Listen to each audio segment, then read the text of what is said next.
कराची में दिन के औकात में हैवी ट्रैफिक पर पाबंदी में 2 माह की तौसी कर दी गई है। कमिश्नर कराची के नोटिफिकेशन के मुताबिक शहर में सुबह 6 से रात 10 बजे तक डंपर्स और भारी गाड़ियों का दाखिला ममनू करार दिया गया है।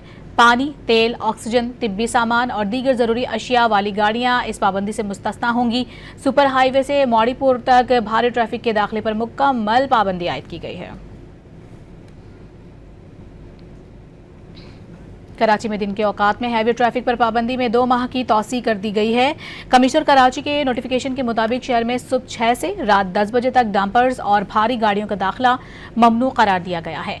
पानी, तेल, ऑक्सीजन, तिब्बी सामान और दीगर जरूरी अशिया वाली गाड़ियां इस पाबंदी से मुस्तस्ना होंगी। सुपर हाईवे से मौड़ीपुर तक भारी ट्रैफिक के दाखिले पर मुकम्मल पाबंदी आयद की गई है। कराची में दिन के औकात में हैवी ट्रैफिक पर पाबंदी में 2 माह की तौसी कर दी गई है। कमिश्नर कराची के नोटिफिकेशन के मुताबिक शहर में सुबह 6 से रात 10 बजे तक डंपर्स और भारी गाड़ियों का दाखिला ममनू करार दिया गया है।